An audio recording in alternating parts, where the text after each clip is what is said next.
Hey guys, it's Coach Smith. I miss you guys and I hope you're doing great. I wanted to take some time today and I'm going to read you guys an awesome story that inspired me. And before we do that, I want you guys to get comfortable. You can make a pillow fort, you could get comfortable, make some popcorn, and I just want you to relax and for the next few minutes and we can all enjoy this story, okay? Alright, the book I'm going to read you guys today is called Salt in His Shoes, and it's by Deloris Jordan. Okay, you guys ready?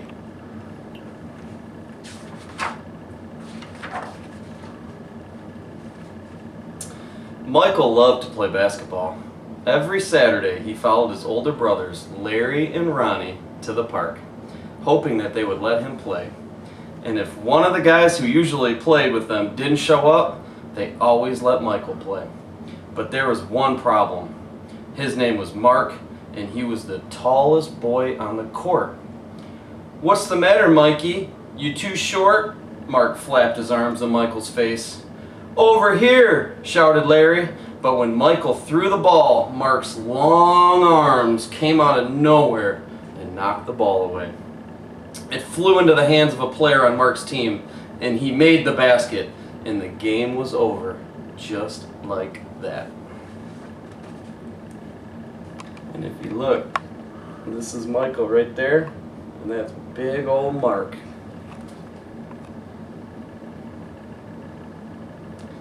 Okay? I'm really sorry, guys. If I were taller, that would have never have happened.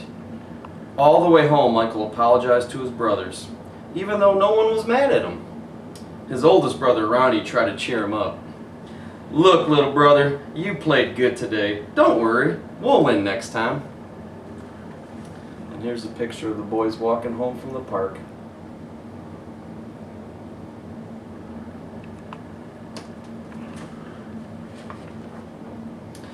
When they got home, Michael went into the kitchen where Mama was cooking dinner. He was still disappointed, and she could tell. "You guys lost again today, huh?" Michael nodded. "Yes." He sat quietly for a minute and then said, "Mama, how can I grow taller?" Now Mama knew the answer to a lot of questions, but this was a tough one. She thought for a moment as she sprinkled salt and pepper on the chicken she was making for dinner. Then she smiled, looked at Michael, and said, "Salt." "Salt?" Michael looked at his mama. "Salt in your shoes. We'll put salt in your shoes and say a prayer every night. And before you know it, you'll be taller," she replied. And here's a picture of Michael sitting at the dinner table and his mama right there.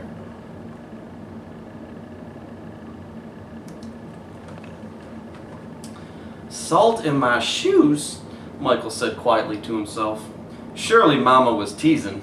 He sat staring out the window, trying to figure out how salt was going to help him grow. He noticed the rose bushes outside of Mama's garden. They had grown high all along the fence, and roses of all colors were blooming on the vines. He thought to himself, "I remember when Mama first planted those bushes." Michael's face lit up. If Mama knows how to make those rose bushes grow, then maybe she's right. Maybe a little salt in my shoes will help me grow. And here's a picture of Michael and his mom's beautiful roses.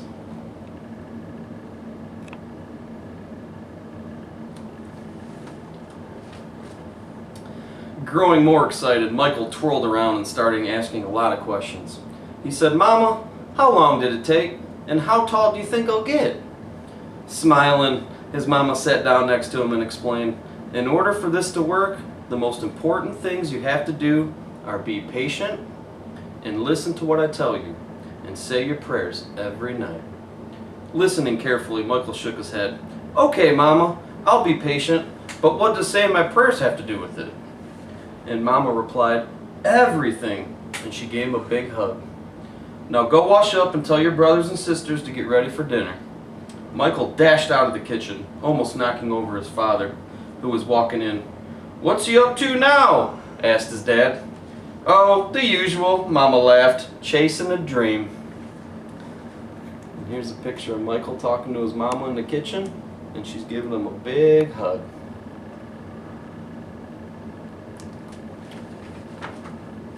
Later during dinner, Mama noticed that Michael was barely eating anything. He was already daydreaming about being taller. Michael, first things first, you won't grow if you don't eat, especially your vegetables, Mama said. But I'm really not that hungry, he said. Raising her eyebrows, Mama gave him a stern look. Slowly, Michael picked up his fork and began to eat. Minutes later, his plate was clean and he was asking for more. That evening at bedtime, Michael set his favorite game shoes on the floor next to his growth chart hanging on his wall. Then he put on his pajamas, said his prayers, and jumped into bed. And here's a picture of his family eating dinner. And this is Michael saying his prayers before bed.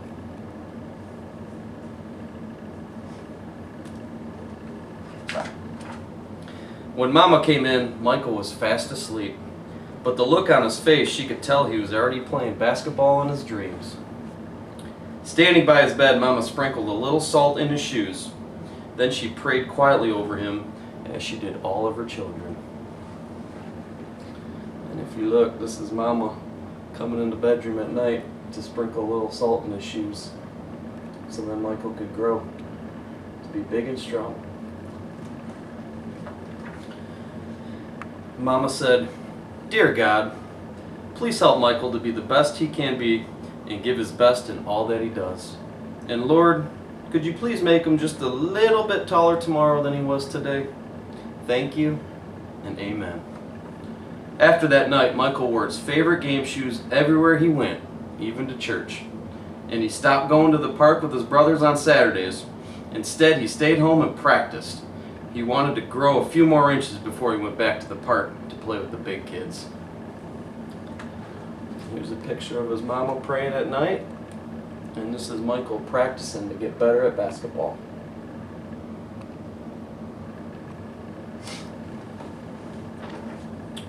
After 2 months of practicing and waiting patiently and praying, Michael stood next to the growth chart on his wall. Nothing. He hadn't grown an inch. He was disappointed, but he did not stop believing. "I've just got to give it time like Mama said," Michael thought to himself, and that's what he did. 2 more months of practicing went by, and still nothing. Now Michael was becoming a little sad. Not only had he not grown 1 inch, but he also missed playing basketball with his brothers, Larry and Ronnie. About the only thing he didn't miss was being picked on by Mark. Urgh. When the next Saturday came, his brothers tried to get Michael to go with them to the park, but he wouldn't budge. Mama had begun to worry. When she saw Michael sitting alone on the steps outside, she said to Daddy, "Maybe you should go out and talk to him."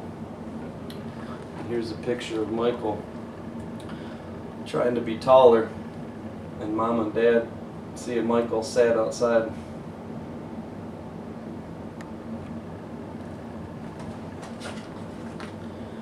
So his dad went out and sat with Michael and said, "What's wrong, son? You haven't gone to the park with your brothers for a while now. Is everything okay?" Michael didn't say anything at first. Then he looked at Daddy and said, "I thought I would at least be a few inches taller by now. I did everything Mama told me to do, but nothing's happened." "Michael, why do you want to be taller?" his dad asked. "If I were taller, then I'd be a great player and I could help our team win," Michael answered. "But you are a great player, son, and you already have everything it takes to be a winner right here." And Daddy tapped Michael on his chest. "Being taller may help you play a little better, but not as much as practice, determination, and giving your best. Those are the things that make you a real winner." Michael thought about what Daddy said for a minute, and then suddenly he jumped up and took off. "Where are you going?" his dad yelled after him. "I've got a game today. I'm late," Michael yelled back to his dad. And here's a picture of Michael talking to his dad, and now he's going to run to the park to play basketball with his friends.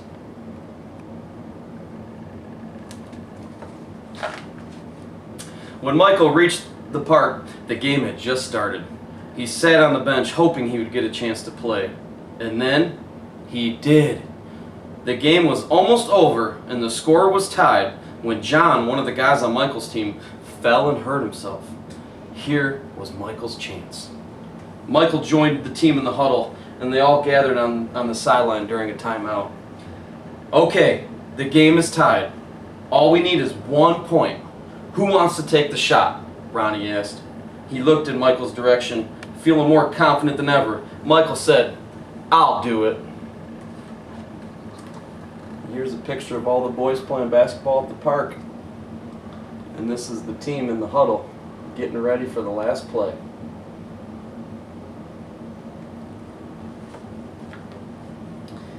When the whistle blew and the game began again, Mark began to pick on Michael as usual. "Still trying to play with the big boys, huh?" Mark taunted Michael, but Michael paid him no attention.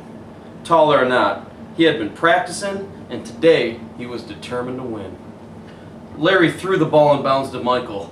Michael caught it, bounced it for a minute, and then he took off running. This is Michael, and Mark's picking on Michael in this picture. And this picture showed Michael getting ready to shoot the game-winning shot.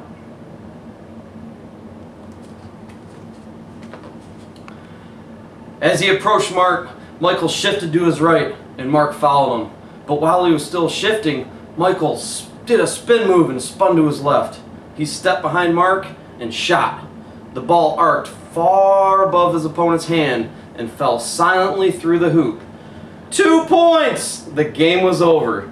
Michael's team had won. It was just as Michael had dreamed. When he realized what he had done, Michael took off running and didn't stop until he reached home to see Mom and Dad. And this is the game-winning shot Michael made at the park that day.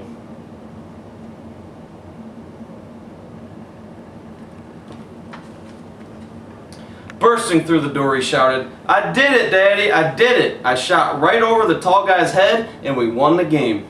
Running in behind him, Ronnie and Larry joined the celebration. "That's right, little brother. You did it. You won the game for us." And Michael remembered the look that Ronnie gave him during the last time out of the game and said, "No, we won the game, but I was the star."